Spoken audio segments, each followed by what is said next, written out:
अनपढ़ जाट खुदा जैसा और पढ़ा लिखा जाट पता न कैसा।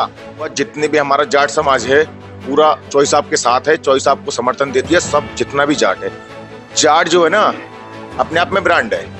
1 लाख वोटों से तो हमारी स्टार्टिंग है। जाट जाट भाई भाई, भारतीय जनता पार्टी के पास वोट नहीं है, हमारे पास वोट है। अमित शाह भी चौधरी को मनाना चाह रहे हैं। एक बहुत चौधरी तो प्राइम मिनिस्टर को तानाशाह। अगर वो आदमी झुकाए ना तो जाटों के आगे झुकाए। 1 जाट जाट, 2 जाट मौज और 3 जाट कंपनी, 4 जाट फौज। फैक्टम के दर्शकों को मैं बता दूं कि इस वक्त बिलारी विधानसभा में एक बड़ी हलचल हुई है। जैसा कि आप लोग जानते होंगे या फिर मैं आपको बता दूं कि बिलारी विधानसभा में जाट समाज को लेकर के बहुत उत्साह देखा गया है और एक बड़ी मीटिंग अभी जाट समाज में हुई है। उसमें अपील की गई थी, उसमें क्षेत्र के बहुत सारे लोग आए थे, जिसमें ये कहा गया था कि वो सभी जाट समाज बसपा के साथ चला गया है और अनिल चौधरी जी को समर्थन देगा। इस बात में कितनी सच्चाई है ये जानने के लिए हम लोग जाट समाज के कुछ युवा वर्गों से बात करेंगे। क्या नाम है आपका? मेरा नाम अभिजीत कुमार सिंह है। अभिजीत जी, जैसा कि हमें सुनने को मिला है कि जाट समाज की एक बड़ी मीटिंग बिलारी में आज हुई है और हमने देखा है, हमने उसको आज कवर भी किया है। आप उस मीटिंग में थे? जी मैं था। क्या उस मीटिंग में तय हुआ? उस मीटिंग में तय हुआ जितने भी हमारा जाट समाज है पूरा चौधरी साहब के साथ है, चौधरी साहब को समर्थन देती है सब जितना भी जाट है।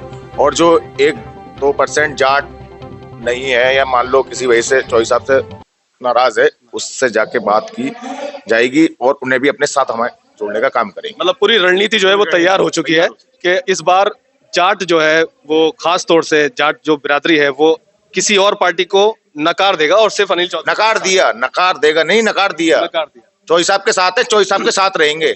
क्या देख रहे हैं आप ऐसा? चौधरी साहब है हमारे, तो चौधरी साहब हैं, जाट हैं और इसीलिए हमारी ठाठ है और अगर वो विधायक होंगे तो कहीं ना कहीं उनका वक्त जरूर आएगा। जाट जो है ना अपने आप में ब्रांड है, अपने आप में ब्रांड है। जाट वो शख्सियत है जो अपने परों से नहीं अपने हौसलों से उड़ती है। अपनी बिरादरी को लेके बहुत आत्मविश्वास यहाँ पर देखा जा सकता है और क्यों ना हो, जाट बिरादरी में बहुत बड़े बड़े दिग्गज, बहुत बड़े बड़े सूरमा इस दुनिया में अपना नाम जो है वो आगे तक पहुंचा चुके हैं और इस बिरादरी को फक्र होना चाहिए और मैं तो कहता हूं कि हर बिरादरी को अपने ऊपर फक्र होना चाहिए। क्या नाम है? जाट तो मैं एक बात और बता दूं नुमान भाई, जाट तो 1 जाट मेरी टीम है, ये 100 लड़कों की जाटों की है। 1 जाट ना 100 वोट लेके चलता है अपने साथ। 1 जाट 100 वोट लेके चलता है। कितने वोटों से जिताएंगे चौधरी साहब को? कम से कम 50,000 वोटों से। 1 लाख वोटों से तो हमारी स्टार्टिंग है। जाट जाटा भाई भाई, जाट जाटा भाई भाई, नया नारा निकाला है यहाँ पर, जाट जाटा भाई भाई। 1 लाख वोटों से हमारी स्टार्टिंग है विधानसभा में। फिगर है आपके पास 1 लाख वोटों से कैसे जिताएंगे? हाँ, 1 लाख वोटों से जिताएंगे नहीं, 1 लाख वोटों से हमारी स्टार्टिंग है। जीत तो ऊपर को होगी। भारतीय जनता पार्टी के लोग लगातार कह रहे हैं कि आपके पास कोई वोट ही नहीं है। कौन? भारतीय जनता पार्टी के पास वोट नहीं, भारतीय जनता पार्टी के पास वोट नहीं है, हमारे पास वोट है। ये देख लो मीटिंग में 5,000 जाट बैठा है, यहाँ पे खुले में चौड़े में बैठा है।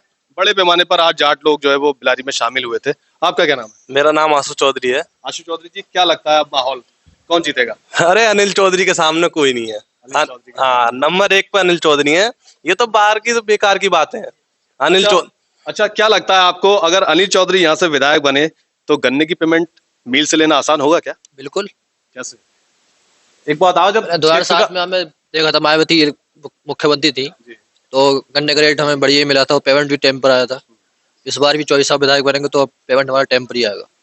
अच्छा, लोकल को क्या बेनिफिट मिलेगा? लोकल जाट को क्या बेनिफिट? अरे लोकल है, सब विधायक है। जिला पंचायत अध्यक्ष रहे 3 साल समाजवादी की गवर्नमेंट में। ऐसा विधानसभा का कोई गांव नहीं है जिस गांव में सड़क ना है। 187 और एक आदमी कोई भी विधानसभा का चौधरी साहब के पास आ गया किसी भी काम के लिए, चौधरी साहब ने उससे मना नहीं किया, उसका काम किया।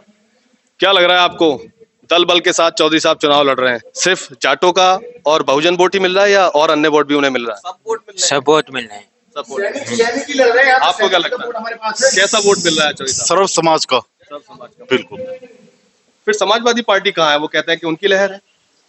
फहीम 3 बार विधायक है, वो कहते हैं कि वो जीतेंगे। अब का इनकी बारी है। अब के इनकी बारी है। कहने का मतलब साफ है कि इस बार चौधरी है हर जगह। चौधरी चलेंगे। अब एक बात आओ, चौधरी चलेंगे, चौधरी है। यहाँ से दिल्ली से लेकर यहाँ तक सब चौधरी है। एक बात आओ, अमित शाह भी चौधरी को मनाना चाह रहे हैं। एक बात, चौधरी तो ब्रांड है। तो जाटों ने पहली, अगर तानाशाह जिसे बोलते हैं ये कि साहब प्राइम मिनिस्टर को तानाशाह, अगर वो आदमी झुकाए ना तो जाटों के आगे झुकाए और पहली बार किसी भी मान लो पार्टी ने जाटों को बुला के दिल्ली बोला है, उन्हें भी पता है क्या भाई जाटों के अलावा कुछ ना है, जाट जाट होता है। जो जाट है वो जाट है। कहने का मतलब साफ है कि इसमें कोई दो राय नहीं कि उत्तर प्रदेश में जो चुनाव चल रहा है वो पूरा जाटों को ध्रुवीकरण करने के लिए या तो किया जा रहा है या फिर जाटों को अपने प्लेटफॉर्म पे लाने के लिए किया जा रहा है। क्योंकि मुजफ्फरनगर से या पश्चिमांचल से अगर हम लोग देखें उत्तर प्रदेश में तो जाट वोट बहुत महत्व रखता है और ये वोटर कोर वोटर था भारतीय जनता पार्टी का, जिसने 2017 में उनकी सरकार बनाई थी। और आज ये वोटर बहुत ज्यादा खासा नाराज है उनकी नीतियों से। इतना ही नहीं, महेंद्र सिंह टिकैत ने भी आज ट्वीट करके बोला है कि कैसे भी करना है हमें भारतीय जनता पार्टी को हराना है। इसका मतलब ये है कि किसान नेताओं की बात जो है वो नहीं सुनी गई थी और जो सुनने की बात हुई थी वो पूर्ण रूप से फिर से नाराज हैं। तो बिलारी विधानसभा में भी हो सकता है कि ये सितारा जल्द चमके और यहाँ पर अनिल चौधरी शायद विधायक बन जाए। एक जाट जाट, दो जाट मौज और तीन जाट कंपनी, चार जाट फौज। मतलब सुन लीजिए कि वो कई बार एक दो कहावत मुझे भी याद है कि जाट मरे जब जानियो जब जाए हो 13वीं, ऐसा कुछ है। अब कहावत नहीं हो गई। पहले बोलते थे अनपढ़ जाट पढ़ा जैसा, पढ़ा लिखा जाट खुदा जैसा। अब कहावत है कि पढ़ा लिखा जाट अनपढ़, पहले बोलते थे अनपढ़ जाट पढ़ा जैसा, पढ़ा लिखा जाट खुदा जैसा। अब बोलते हैं पढ़ा लिखा जाट अनपढ़ जाट खुदा जैसा और पढ़ा लिखा जाट पता न कैसा। उसकी बुद्धि समझ में ना आएगी। कहने का मतलब साहब है कि इन नौजवानों ने जो है इरादा बदल दिया है और पूरी तरीके से ये इरादा कर लिया है कि इस बार विधानसभा को नीले रंग से जो है वो कर देंगे। फैक्टम के दर्शकों का शुक्रिया और इस वीडियो को शेयर कीजिए, लाइक कीजिए, सब्सक्राइब कीजिए।